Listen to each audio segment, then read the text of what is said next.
All right, our goal here is to simplify square roots and cube roots of numbers. So if we have root 32, what we're going to try to do first is to identify perfect squares. So we made these note cards the other day, and we're looking for the biggest perfect square that can go in here.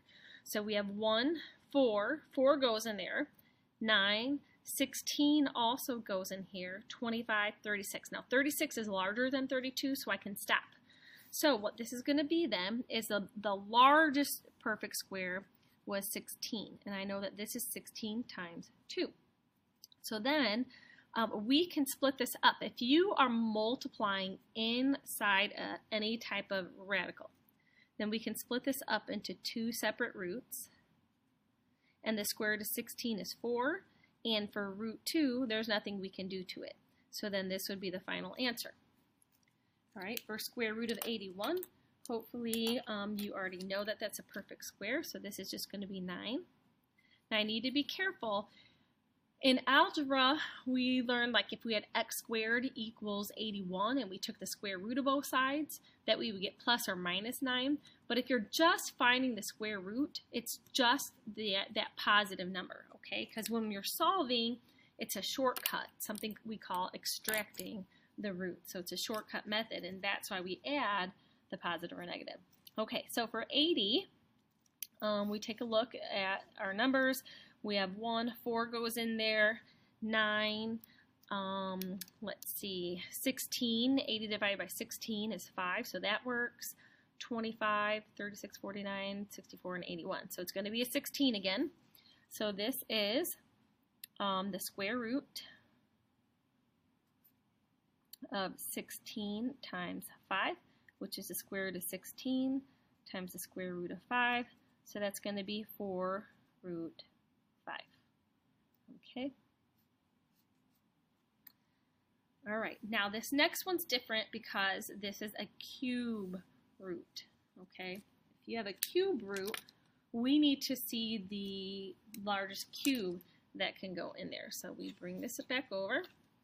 And we're going to look, and what we see is that we have 1, 8, 32 divided by 8 is 4, 27 no, 64 is too big. So 8 is the perfect cube, okay? So this is the same as the cube root of 8 times 4. So 8 times 4 is 32. So cube root of 8 times the cube root of 4, and the cube root of 8 is 2. And then we cannot simplify the cube root of 4. Now, just a heads up, I'm not sure like what your background is on this, but when we talk about square roots, this is 4 times 4. A square root, we need 2 of the same number, and that's why the square root of 16 is 4. For a cube root, we need 3 of the same number. This is 2 times 2 times 2. Because we have 3 of them, then we can simplify to 2. But the cube root of 4 is the cube root of 2 times 2, and we need another 2 to simplify that. So a lot of people want to make this 2, but it's not because we don't have 3 of them in here. All right, root 150. Let's see, cube roots. Ooh, so we have 1, 8, 27, 64, 125. Okay, 125 is what we're looking at here. So we have the square root, those are cube roots. Let's go back. We're looking at square roots. 1, 4, 9, 16, 25 will work. That's 25 times 6. 36, 49, 64, 1. All right, so this is a square root. So I'm looking at this column. So I want doubles, right? So I'm going to use, where did I just have that? 25, because that's 5 times 5. So we get 25 times 6. And so that's going to be the square root of 25 times the square root of 6. So that's 5 root 6. All right. So for F, this looks a little bit different here. Okay. We have a number in front, and we have a cube root of 125. Now I want you guys to be careful. Whatever we get for our answer here, we have to multiply by this coefficient. So if we take a look at this chart, the cube chart, I actually have 125. That's going to equal 5. The cube root of 125 is 5. So 5 times 5 times 5. So we have negative 2 times 5. So that's going to be negative 10.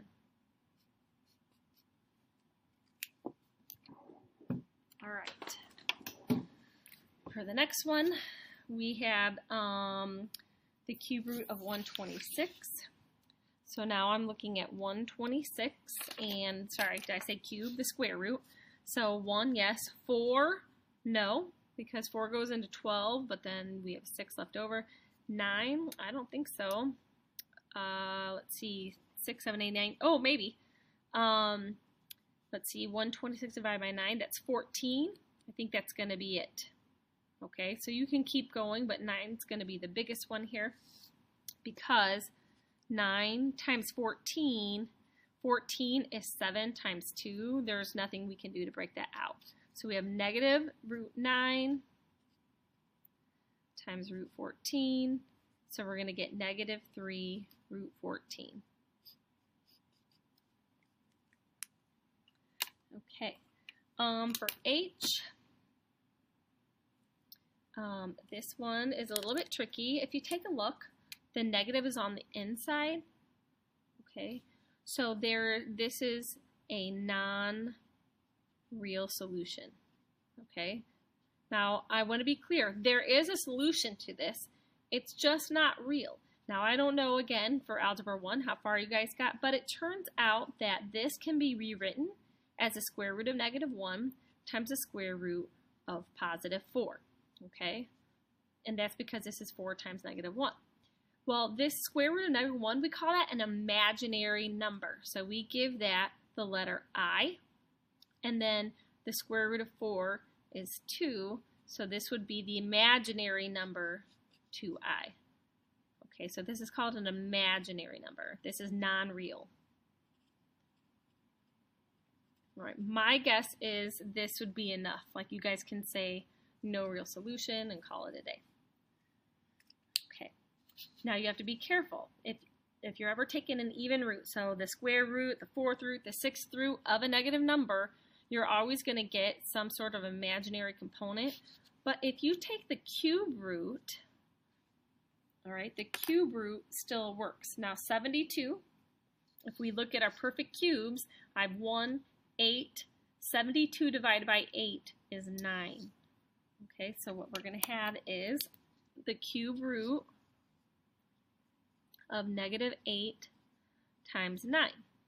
Now negative 8, just to give you a visual here, is negative 2 times negative 2 times negative 2. And that's times the cube root of 9. So here, you guys, if we have 3 negative 2's, that is a perfect cube.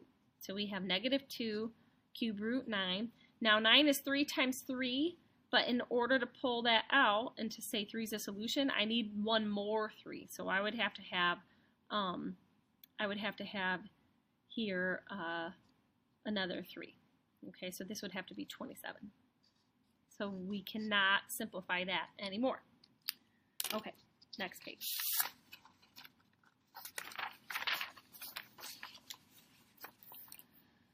Alrighty, so for this one, let's see my colors, purple, red.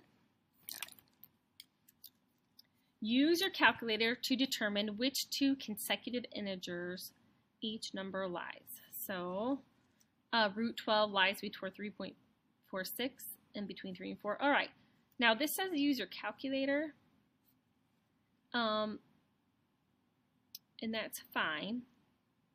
So if we do this, we can type in the square root. So that's going to be secant x squared. So that's the square root of 50. Then we get 7.07. Okay, now 7.07, it's more than 7. So it's between 7 and the next largest integer is 8. So it's just an extra counting number up. Okay, 3 root 15. So if we put 3 square root 15, we get 11.6.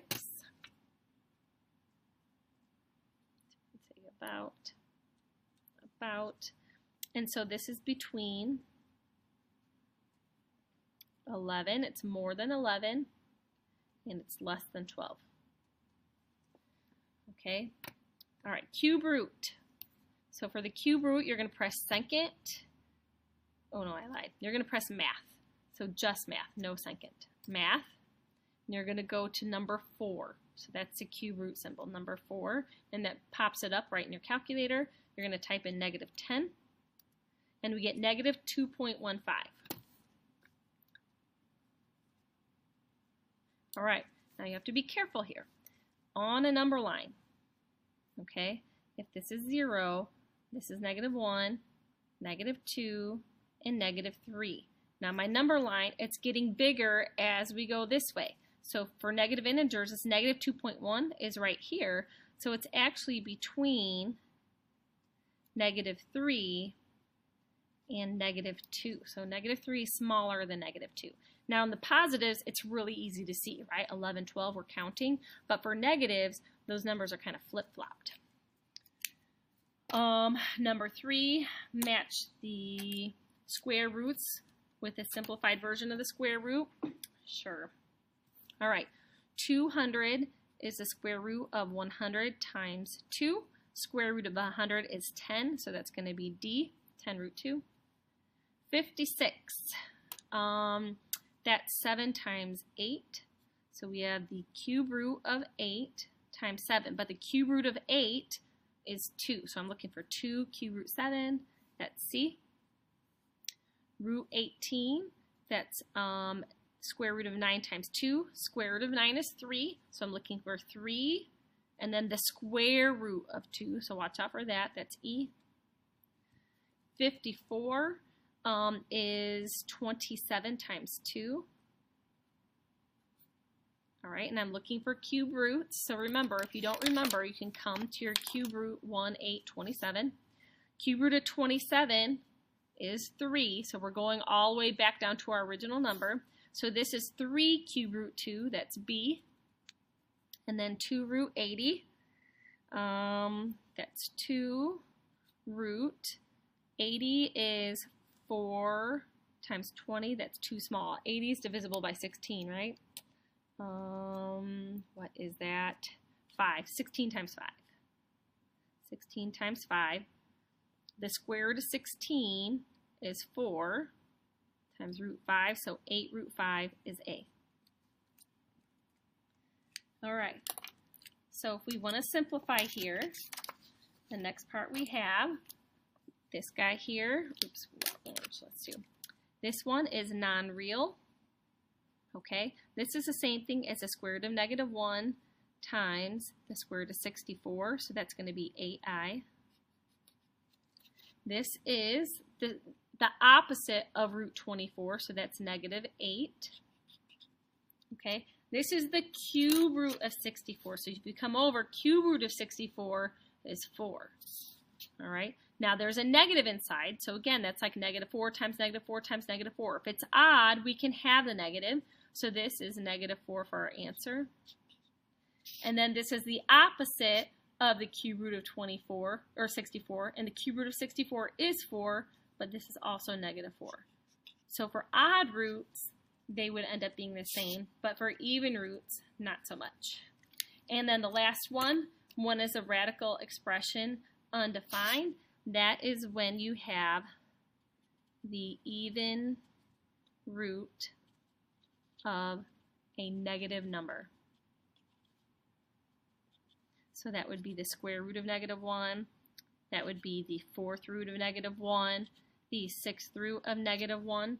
Okay, all of these are all non-real solutions.